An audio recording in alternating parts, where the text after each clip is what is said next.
So yeah, you're seeing it right. If America pulls the plug on Israel, God's going to pull the plug on us. This statement from Senator Lindsey Graham is going viral all over the internet.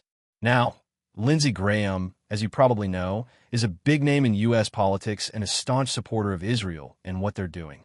He's super close with Israeli Prime Minister Benjamin Netanyahu and has backed him up against accusations of war crimes and crimes against humanity in Gaza. And now in his latest comments supporting Israel, he went on and on about how much he's behind them, which, let's just say, a lot of people aren't too happy about. Here I want to show you a clip where Lindsey Graham says there's no genocide happening in Gaza, and if Israel really wanted to carry out a genocide, they totally could. I am tired of the word genocide. Let me tell you about genocide. If Israel wanted to commit genocide, they could. They have the capability to do that. They choose not to. Now, what Lindsey Graham said about there being no genocide in Gaza and that the Israeli Defense Forces are carrying out operations peacefully, that's just not true. Right now, as you know, multiple reports and human rights organizations have accused Israel of committing genocide against Palestinians in Gaza. And honestly, just looking at the visuals coming out of Gaza, it's pretty clear that something really serious and devastating is going on. Of course, Israel has completely denied these accusations. Their main argument is that in order to eliminate Hamas, they have to fight aggressively.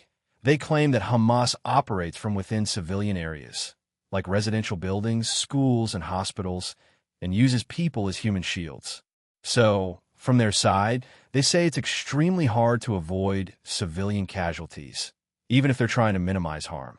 Right now, the reality is that over 60,000 people have been killed in Gaza, and many of them are kids.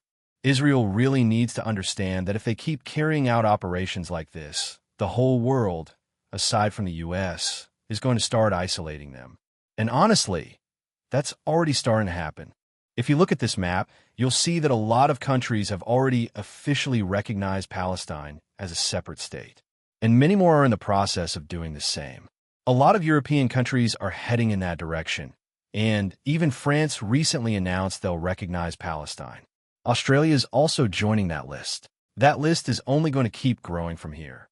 So yeah, things are definitely complicated right now, and at some point, Israel really needs to realize that this war can't keep going on like this.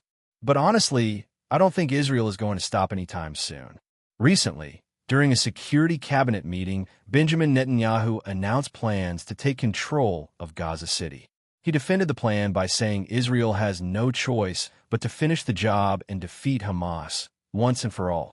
On the flip side, Hamas has made it clear they won't disarm unless an independent Palestinian state is established. So yeah, more bloodshed is probably coming. And let's not forget, an eventual Israel-Iran war is still on the horizon. I honestly think that might happen in the next 2 to 3 months. Now, Lindsey Graham didn't stop at claiming that genocide is a false narrative aimed at damaging Israel's image. He even said, if America pulls the plug on Israel, God will pull the plug on us. Here's a short clip of that moment. Check it out. This is not a hard choice if you're an American. It's not a hard choice if you're a Christian. A word of warning. If America pulls the plug on Israel, God will pull the plug on us. And we're not going to let that happen. So yeah, Lindsey Graham's perspective on Israel is very much in their corner. And in the past also, he said there's no threshold where he would question Israel's military tactics. He argues that Hamas is responsible for the civilian casualties in Gaza because they're using the population as human shields. And he's even criticized European leaders who've threatened to recognize a Palestinian state during the ongoing war. He thinks that's just emboldening Hamas and making it harder to push for a ceasefire. Now, it's not just Lindsey Graham with this viewpoint. In the U.S., no matter which party's in power, Democrats or Republicans, they all seem to have a similar positive stance on Israel. You might remember recently that Senator Ted Cruz got himself into some controversy when he said, I came into Congress 13 years ago with the stated intention of being the largest defender of Israel in the United States.